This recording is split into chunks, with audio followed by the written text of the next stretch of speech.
This is the Real Estate Power Play Podcast, getting you the information that you need to be a successful real estate investor. Hosted by Mark Monroe, Ronnie Walker, Gabe Rodarte, and me, Marty Grizzanti. Combined, we've done thousands of real estate transactions. So get ready for real stories and true case studies on finding deals, growing portfolios, and making money. Welcome to the show.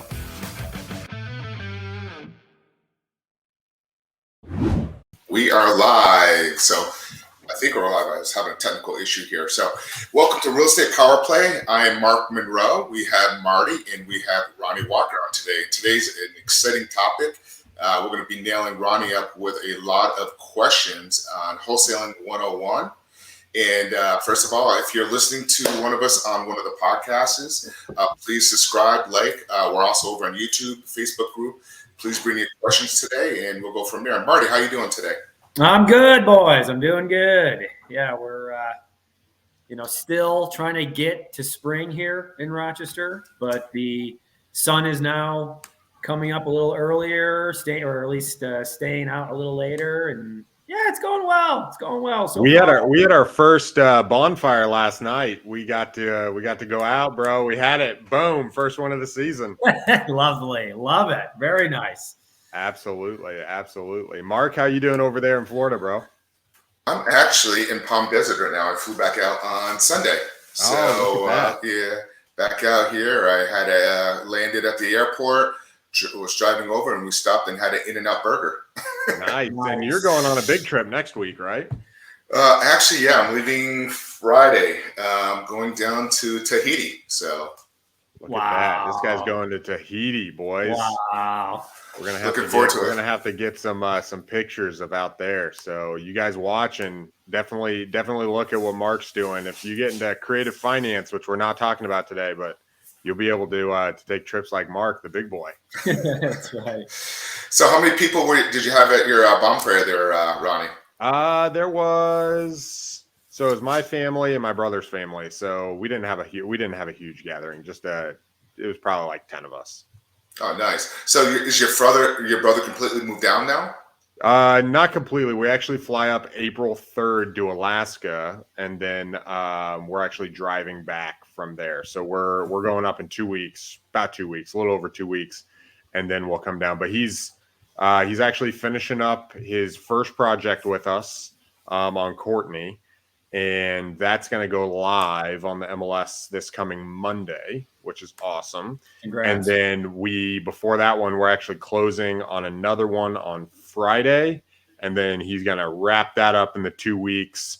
It's going to be close, but he's going to get it done before he actually flies up. He's flying up the 28th, and he's going to wrap up that one. That one will go live while we're away. So nice. I'm excited. We're plugging away. How long does that trip take from when you leave? In Anchorage, I'm assuming? Yeah, we're budgeting 7 days, but we're going to try to do it in 5. Nice. Are you taking your time stopping at a place, or are you just going to try to push it? Not really. We got a lot going on, so we have 2 stops. So right across the border, across Alaska, there's Tok, and then you go right across the border, and in the mountains you can pull off and you can go to a hot springs. And it's like one of the nicest natural hot springs in the world. So you actually go up into the mountain and you can do the hot springs. And then we're talking about stopping at Mount Rushmore. It's like a 3-hour detour on the way back. So we're talking about doing that because I've never been there. Very nice. I've never been there. Alaska is absolutely beautiful. It's just I was there a few years ago in the late July, and it was just weird how the sun kind of the daylights for the whole entire day. It's like you're driving at 10:30 at night and you're exhausted, but the lighting is like 7:30 at night in the summer up there. But it's beautiful. Yeah, beautiful. It just it crests behind the mountains, and you can still see it, and then it just rises. Now the winter is the complete opposite, right? The winter, it gets dark at like 3:00. Nice.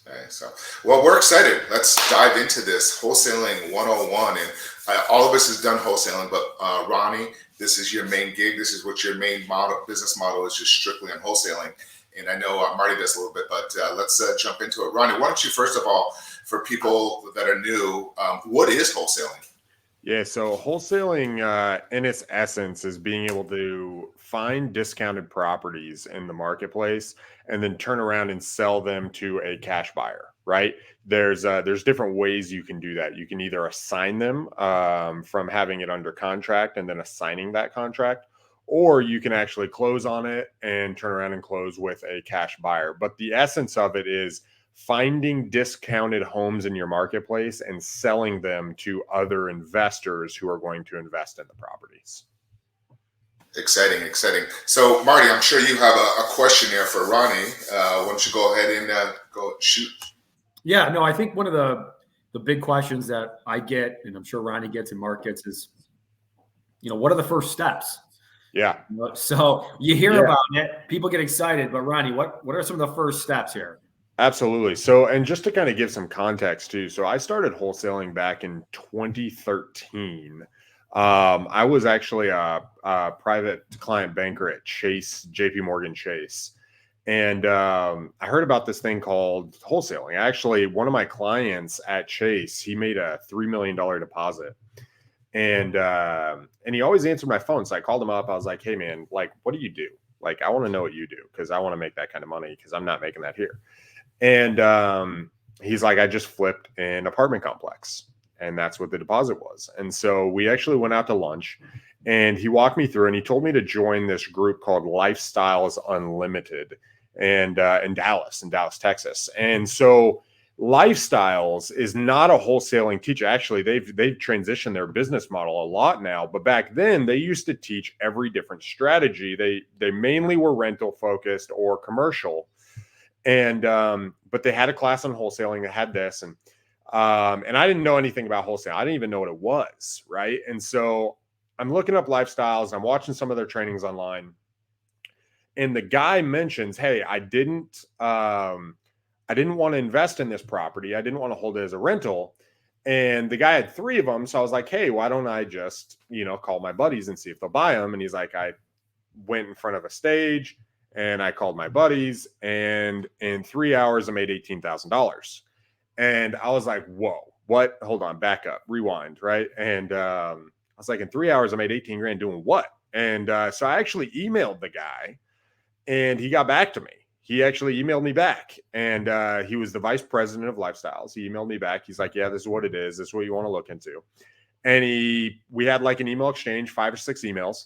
And by the way, reach out to people if you're interested in stuff. Like, people get back to you, especially in today's world, like with Twitter. People are getting back to you. Anyway, so he reached back out to me and he put me on, and I started learning. And I was telling my wife about it, and she's like, "Is that a scam? Like, can you do that? Right? Like, can you make 18 grand?" Like, all I ever knew, was construction, what I grew up in, right? Which was asphalt and maintenance, paving roads. And the second thing on top of that was working at Chase, right? Being a salesman, being a sales guy and doing investments and stuff. And so, dude, I found a guy called Sean Terry, which is kind of the godfather. I found his stuff. His course was like $2,500 back then.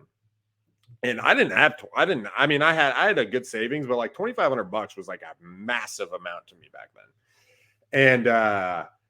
And it still is for a course today, right? But I watched his course, and it had like a ticker, like, hey, it's going to run out in a few hours. And I bought the course, and that was December 24th, 2012. I bought that course, and took me 3 months. Took me 3 months to do my first deal. My first deal should have been a $30,000 deal, but the investor screwed me over at the last minute. Told me he could only close for my contract price. I had to renegotiate, and I made $3 grand. After that, though, when I got that first check, like I got a check in the mail, it was real. It was go time. 7 months, I did 8 deals after that. I put about 60 grand in the bank. And then I created a partnership with a lawyer and another guy. And I left Chase that November of 2013.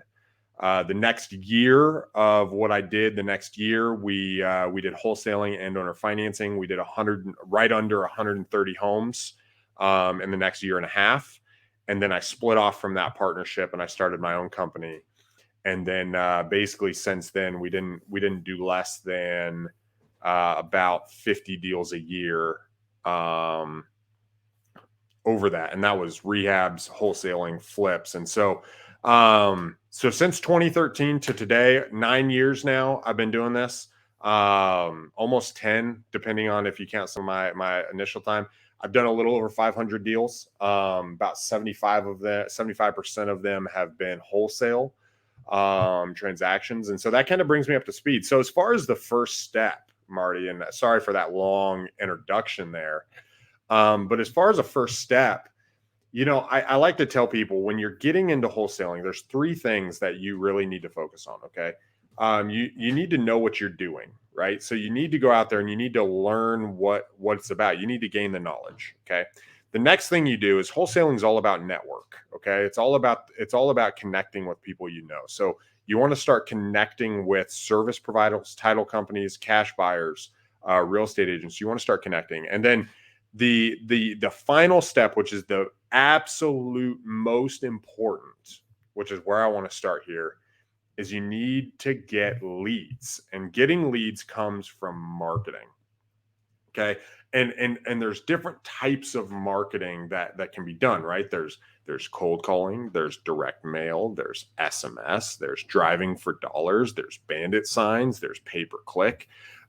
There's lots of different marketing, but it starts with marketing. Okay. It starts with finding homes. Now, if you don't have any money, if you don't have a lot of money, you want to, the very best thing you can do, is drive around and look for vacant properties. Okay. And when you find a vacant property, write down the address, Google the address and look up the tax records, and then mail that guy something. Now there's services that can help you with that. But if you're green, you can get a deal with no money, right? By just spending the time. And hey, Ronnie, I want to drop in there. 80% of deals come from people new in the business. That's where 80% of the deals come when the first deal go through. Just so people have an idea, and that is the best way. 80%, you said, guys, that's huge. And one of the big reasons for that, I love working with new people who are jumping in, who are diving in and have that hustle, because the deals that come from driving for dollars, they're not on any list, right? They're not on any vacant house list. They're not on any big county list. It's just a house sitting over here that's been neglected and the mailing address is the same or something. And they find that and they help that person. And guys, there's no competition there, right? So Ronnie, I have a question. Let's dive into that about driving for dollars a little bit. What are we looking for when they're going around the neighborhood if I'm new into this? Yeah, so depending on your neighborhood, you're looking for a home that's not taken care of. So a couple different things. One, ninja move. If it's trash day and their trash isn't out, that's a sign. If it's snowing outside and it's been a week since the snowfall and there's no traffic, that's another one. If it's the summer and the grass is overgrown, that's another one. Here's a key one, guys. Here's a really, really big one. If there's no blinds on the property, like if there's no window blinds on the inside, huge, write that address down. Notices. If you see notices taped to the door, that's another one. I also like to look for roofs that are like in big disrepair. They might not be vacant, but I do like to write down roofs that are in disrepair. Those are some lots of mail piled up, right? Junk cars in the driveway that are kind of storing there, especially if they're filling the entire driveway, not just one side, but if the whole driveway is full of junk cars, that's another one. Those are all really big signs, but that first step is getting out, and it's about having an influx of leads, right?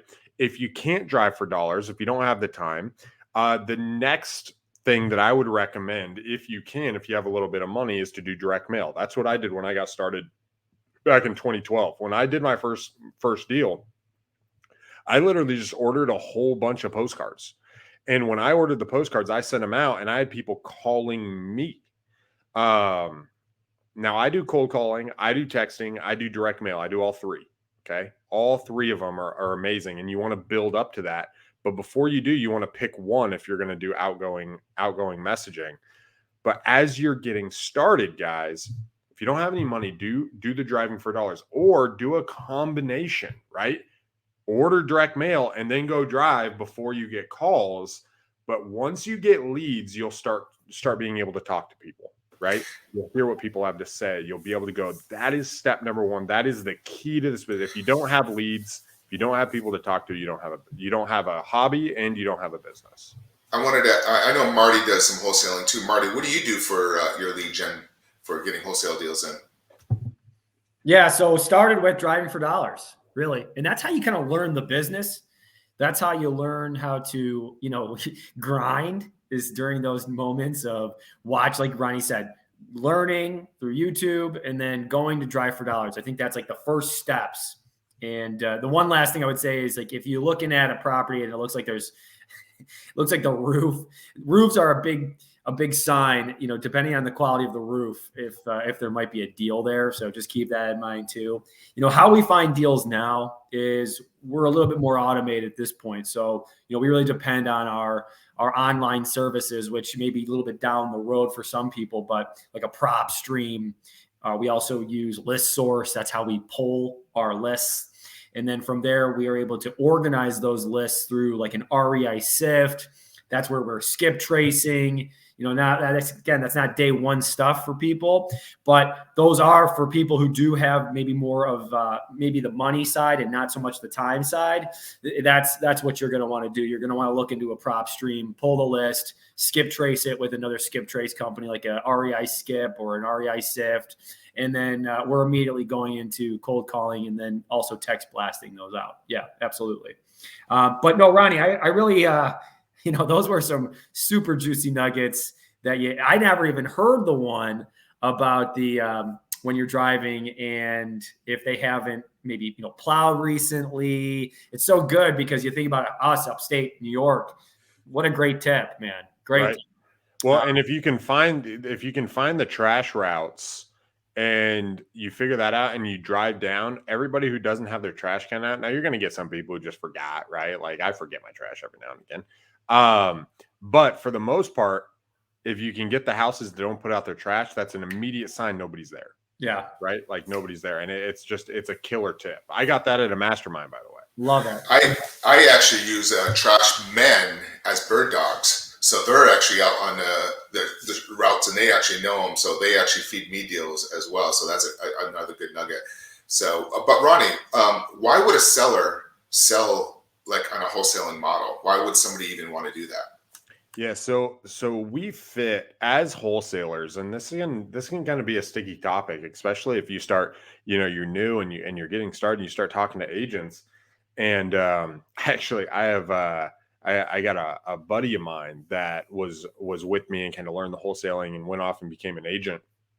And it's funny how all of a sudden you go to this other side, right? Like all of a sudden it's like, oh, wholesalers are, they're bottom feeders and they're this and that. And, they're just trying to get cheap properties. And really what we're looking for is we fit a very specific niche. And that niche is people who have real estate problems, right?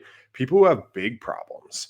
And so when you think about a vacant house that's in repair, like when you think about an agent doesn't want a house that's falling apart. They don't want to list that, right? Like that is not their forte. That is not the clients they're building their business on. What are they going to do with that? They need another investor to buy that house in order to turn around and make it a better house in the neighborhood. They need to take this house that there's people living in it and drugs are going through it and bad stuff is happening, and to turn it around and make it a better property in the area. So the people that we are helping are typically going through one of three types of scenarios. Okay. They are either in financial distress. Okay. which means they need the money for some reason. They miss their mortgage payment. They're not paying. They don't have the money for repairs. There is some type of money issue going on that prevents them. They bought a house to rehab it and they ran out of money. They have a second home after they moved out and they rented it out, and they can't upkeep that property with that tenant in place, right? There is a financial issue. The second type of houses that we're looking for are people or houses that are in physical distress, right? Which means it needs a lot of work, right? It needs a lot of work. They don't want to hire out. They maybe have hired it out and got ripped off. There is physical condition problems that has to be addressed, and they either don't want the time, they don't want to spend the time doing it. They don't want the hassle of going through that process, and they'd like a quick sale to an investor. And then the third type of problem that these people are running into that we're working with, which is actually the most common, is usually circumstantial. And you could argue that circumstantial is all of them, but circumstantial could be like, my son was living in the property for a couple years and I had to evict my son and he ruined the property. We just bought a house like this and he ruined the property and got into drugs and his girlfriend did blank. And it's in a really emotional situation. And we just want I don't want to come in here and fix it up. I don't want to see the house. She didn't even want to go to the house afterwards. And so that's an example of circumstantial. Another one is inheritance. Divorce is a circumstantial. Probate, pre-probate, which is a type of inheritance, right? So these are all different types of circumstances that people find themselves in that they want to sell to an investor. And guys, I don't remember the statistics, so don't, but I think it's like close to 40% of all home sales go to cash buyers, right? Like our option for people of providing a simple, easy transaction, as much as, top real estate agents or, other people might say, oh yeah, like, why would you do that? Why not get the top price you can? The reality is, and I think all of us are this way, if it can save us time and it's easy,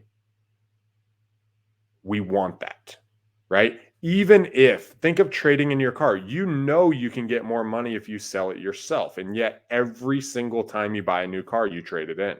Why? Because it's easy, right? It saves you time. You get a new car at the place. You get money when you're done. These are the people we're looking to help, is people who want an easy transaction and that they want to save time and they want to be able to put a little bit of cash in their pocket, and they're not looking to rehab it or maximize the home. That's our ideal client. And then there's a variety of that. I actually drill down a little bit more, but that's Ronnie, who we're looking to help. Wait a second. You're doing great. And this is so good in regards to, he's just ho-humming on all the stuff that's just insane. But for new investors, right? That's who we're talking to. I know a lot of you that are listening are going, who's going to want to do this? Who's going to want to sell their house to me in this type of way? Guys, all the time. This is what happens all the time. And I think we don't think of it like that. And I think because people haven't had to go through a situation where it's put you in a position where you kind of needed to sell. And guys, it happens all the time. People don't want people walking through their house. Simple as that. Well, and I think another thing, Marty, on top of that is, I think a lot of us think people are unreasonable when we're talking to them, right? Like, why in the world would they do this, right? That's a limiting belief in our own mind. And I'll give you an example. The other day, I bought a house on Pine Street in Allegan, Michigan. And I called the guy. Actually, we sent him a text and he called me, right? He immediately called. He didn't even respond to the text. And he's like, I don't think I'm the right guy that you're looking for. And I was like, yeah, no problem. And we were talking and he's like, I got about 3 weeks left to finish this up, and I'm doing this and I'm doing this. And actually I'm going to Florida, and then I've got a real estate agent going to come out. We're going to list it for, like 115. And I was like, okay, cool. Like if, we're probably not the right option based on what you're saying, but would you sell it for cash? And he's like, yeah, I'd love that. Like, I'd love to I was like, okay, well, do you have a price in mind? Like, what would you do? He's like, I'd I'd probably take 80. Like right then, that's $35,000, by the way. So I looked it up. I had a 145 ARV on the property, right? So I'm like, okay, well, we can talk at 80. So if I could do 80, like what else needs to be done? We walked through the condition, we did that. I was like, you know what? I think I can do 80. A week later, I had a buyer at 100,000 already. Now the buyer did, I actually sold it sight unseen to the buyer. I had a little bit of a stuff. The buyer came back and tried to renegotiate, which I'm not going to get into the thing. He was going to walk away and leave his deposit. We ended up coming down, pulled it back to 86. I went back to the guy because there was some stuff he didn't share, like the roof was rotting in the underneath, and so we ended up getting a reduction. I was like, "Hey, man, this is a $12,000 issue," and he's like, "Well, you know more about me. Honestly, if I could get 72,000, I'd be happy." And so we did it for 72, and we did the deal. Right? We closed the deal. Now that's exactly what happens most of the time. It's not this crazy hard negotiation. Like a lot of us think when we think of being a good negotiator, it's all back and forth and I get them to come to my price, right? A lot of it is just like, what do you think is fair? You know, like, would you do here? Hey, I'm not really willing to do that. Would you do blank? Hey, you know, I can't really make money on that. In order for me to make money, I'd have to be here, but I don't know if you'll do that. And that's really the step 2 of the process though, right? Once you get incoming people from the marketing, which you need to drum up business, right? You need to drum up to have enough leads. Then it's about talking to people, and it takes about 40 to 70 people to talk to get your first deal, right? Like maybe not your first deal. That's my average, right? Between 40 and 70 people we talk to, we get a property under contract. But that's how many incoming leads you want, right? Like if you have, it's not just driving around seeing 70 houses, it's having 70 people call you, or it's having 70 people say, yeah, I'm interested. Like, let's talk. And once you do that and you unpack, Marty, don't have the mindset that people are unreasonable. Have the mindset that I'm looking for a certain type of person, right? I'm looking for the guy who wants to sell to an investor. Like, hey, do you want to sell? No? All right, cool. No problem. Is there any other way I can help you? No? All right, cool. Have a good day. Nice. So so the bottom line is you're really solving the seller's problem, and doing so you're being paid for it. So that's really what it comes down to. I really want to take it to another area now that you have a property from a motivated seller. Let's discuss and jump into this and spend some time about working with buyers. I know both you just mentioned in the beginning, Ronnie, your first deal that the buyer took advantage of you, and Marty and I just talked before we went live about a wholesaling model that he's doing with the buyer. And I want to jump into it a little bit with Marty as well. But Ronnie, why don't you talk a little bit about buyers, and then we'll go and ask Marty about his buyer too. Yeah. So the wholesaling, guys, is a 3-step process. It's 1, it's getting leads. 2, it's working acquisitions. And 3, it's finding a buyer that will buy that house. And that's this process, right? It's not just finding, but really selling it to a cash buyer. Excuse me. Got the hiccups. So as far as buyers go, you're looking for the guys who are investing in your local area, right? Those are the guys you want to connect with. I would say first, if you're new, I wouldn't even worry about buyers, guys. Like seriously, I wouldn't even worry about buyers. What I would do is I would connect with your best friends who are other wholesalers.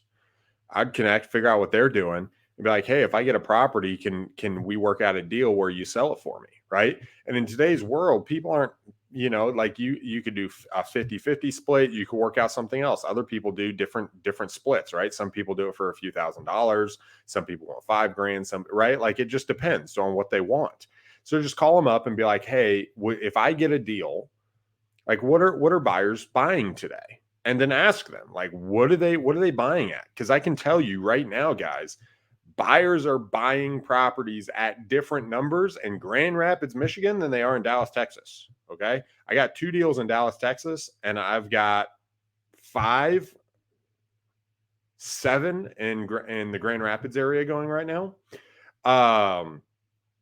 The buyer model, I literally just pushed out a property yesterday, and I had an offer come back at like way under what I wanted for it.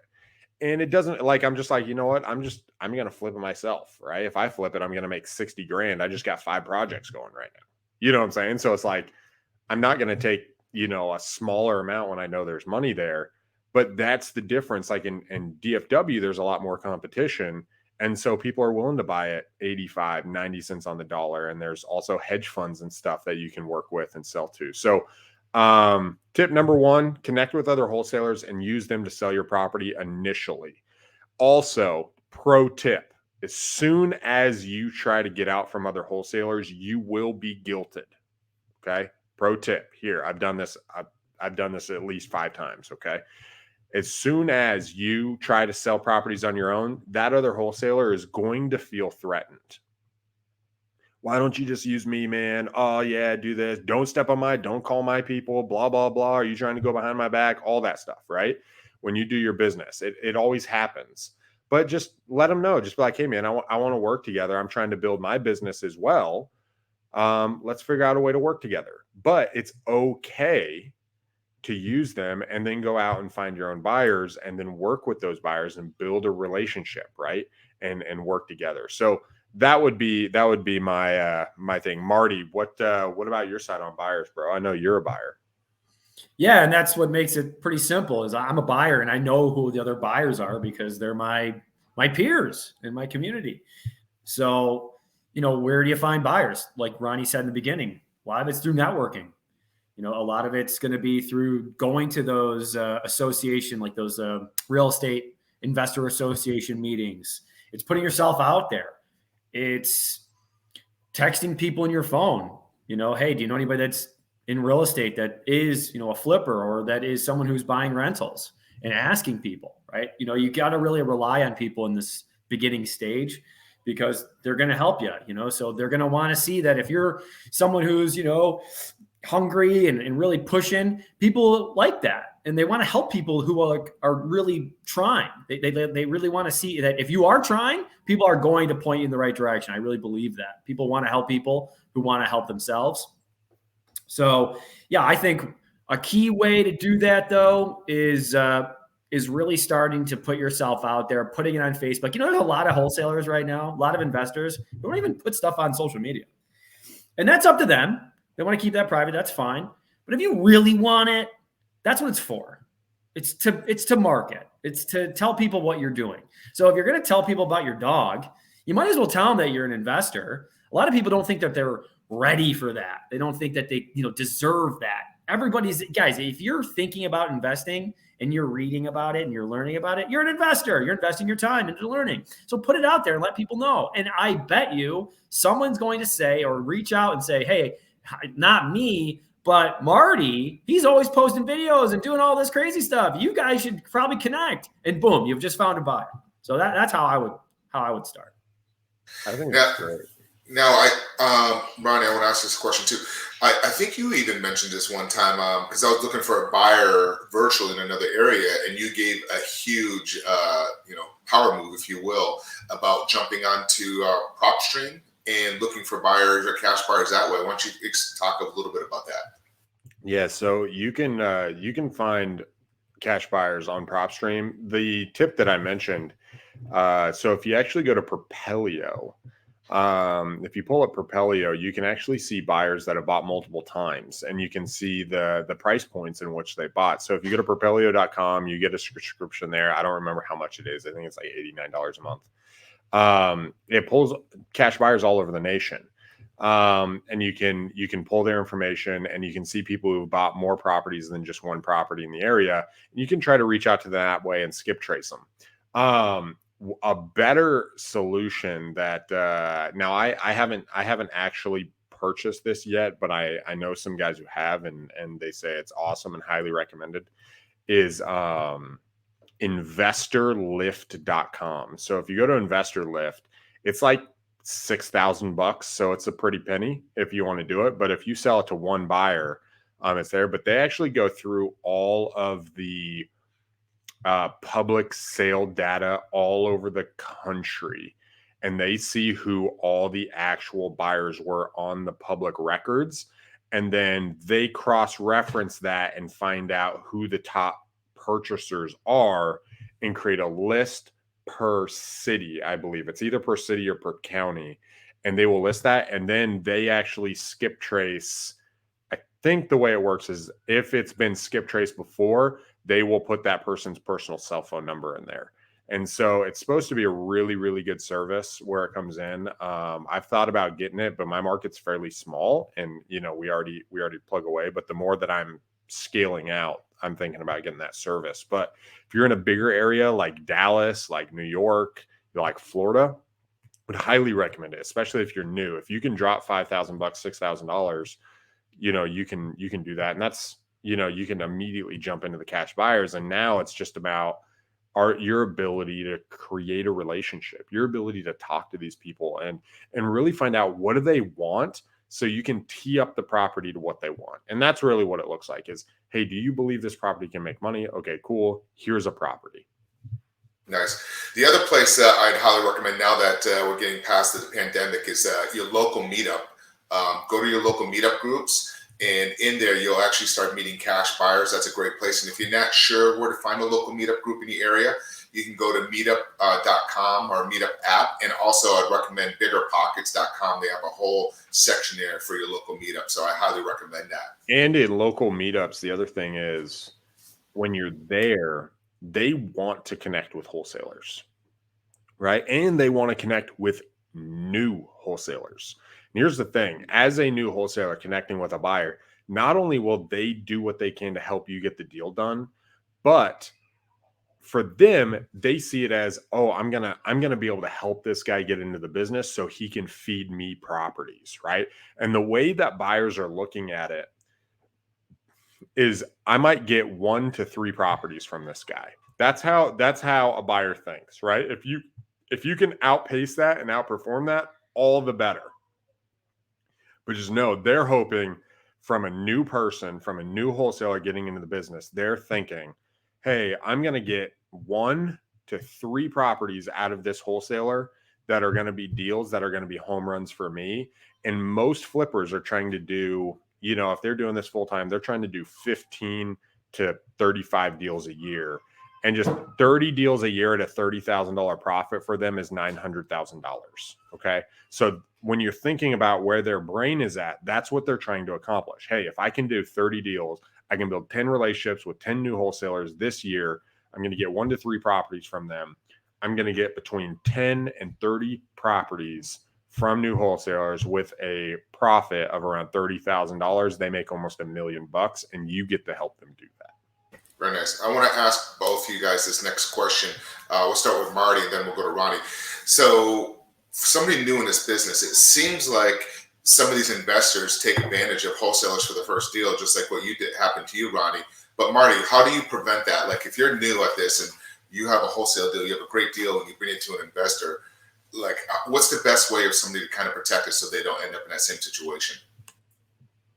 Work with someone that is trustworthy. And how do you really find that out? Well, talk to other wholesalers. Hey, thinking about working with Marty. Have you worked with him before? And if you have, how was it working with him? It really can be that simple, truthfully, Mark. And how do I find other wholesalers?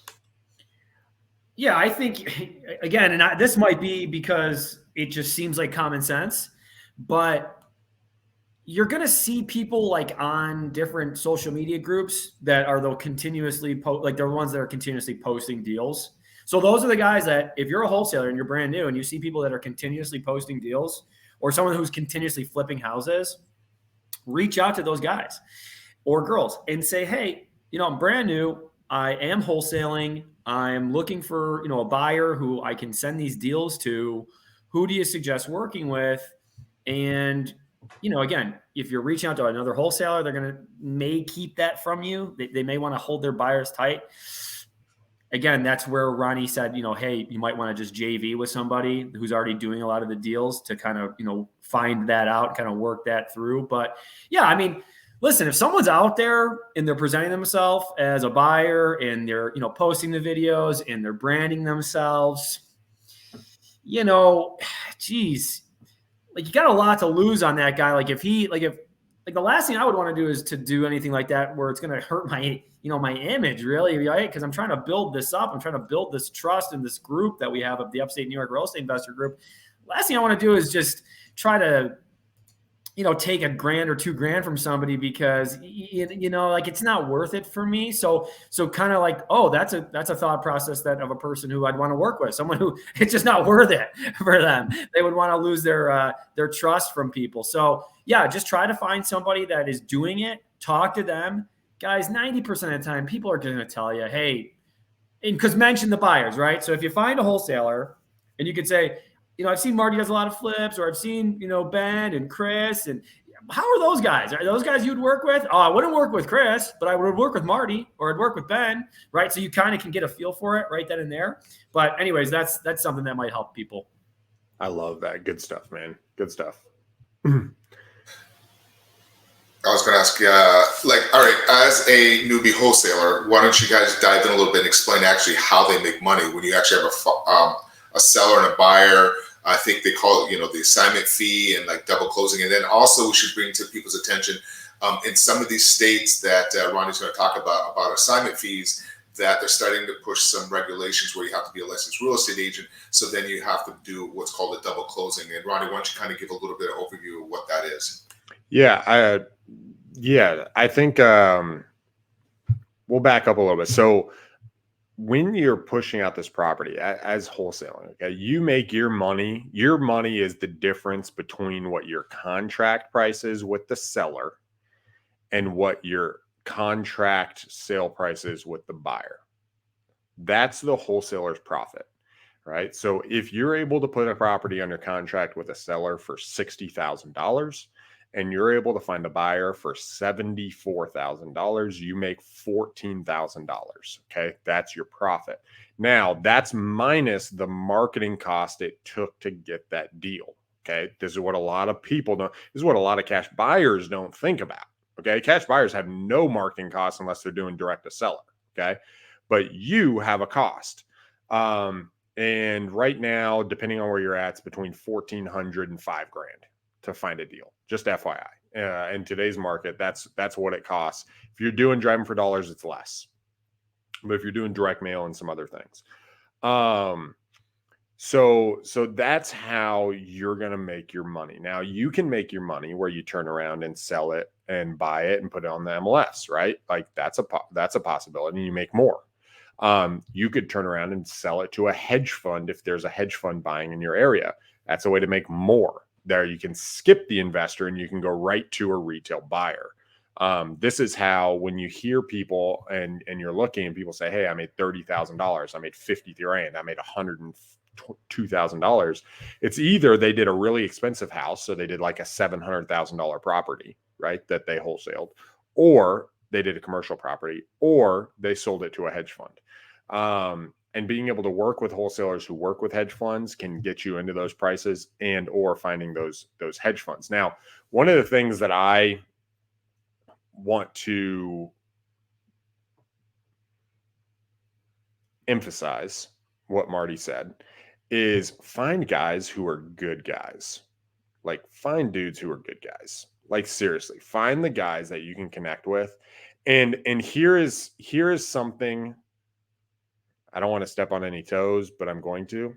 Here's something that I personally absolutely hate is buyers will ask you, what do you have it under contract for? They will ask you that. It is okay for you to turn around and say, like, it is okay for you to say, I am not going to share that. You can absolutely say that. I say that all the time. I was a jerk to a guy just the other day.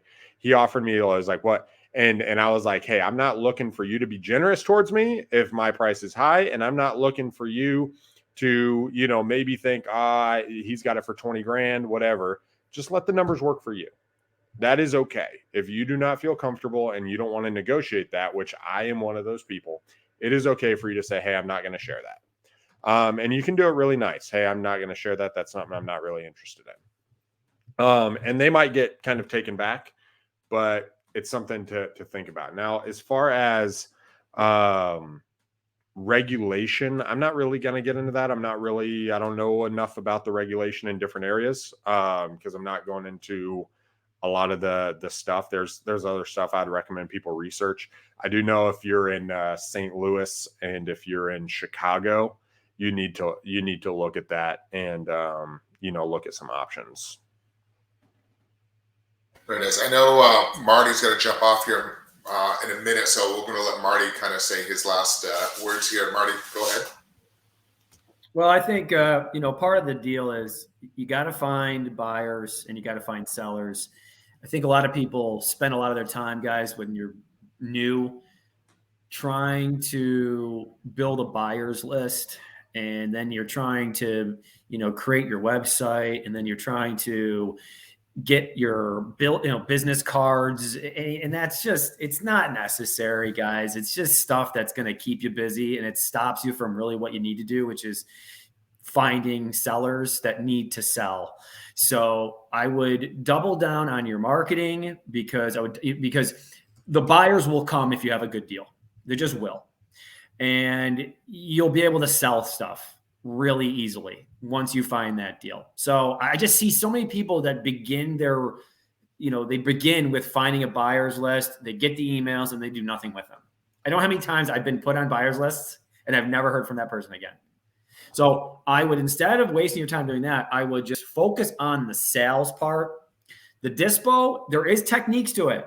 Okay. And I didn't know what dispo was for a while. It's disposition, but the dispo is something that you can kind of figure out. And it's something that is actually kind of simple. The buyers will really kind of dictate for that. And you can really move things pretty quickly. Guys, number one is getting the deal. So that's what I'm going to leave you with. I hope you guys have a great day. Thanks, Ronnie and Mark. We'll see you soon. Marty, you take care. We're pretty much done. We're going to be wrapping this up right now. Ronnie, what about your last words? Yeah, I would say, guys, wholesaling is very, very simple. Okay. That's why I love it. Honestly, that's why I love it. I think it's simple. I think it's easy. What you're doing is you're finding deals, you're gaining knowledge, you're talking to sellers, and you're selling it to a cash buyer, right? Like that's what it is. You don't have the rehab, you don't have the construction, you don't have a lot of that. It's very simple. But here's a pro tip: is it's also very, very stressful. It is the hardest simple thing you're going to do, because you're going to be hit with all kinds of stuff from the buyer, and then you're going to get hit with all kinds of stuff, and you are going to be the rock in the hard place. That's not a bad thing. You just got to know what you're getting into, okay? Because there's a lot of money here where you can market and you can be the most valuable guy in your city by finding the deals. If you specialize in finding deals, like that's what I've made my focus for almost 10 years, is to be the guy who can find the deals, right? That's super valuable. But understand, as soon as you step into a wholesale scenario, you're going to have buyers asking you questions. You're going to have seller asking you questions, and you're going to have to get really good at navigating.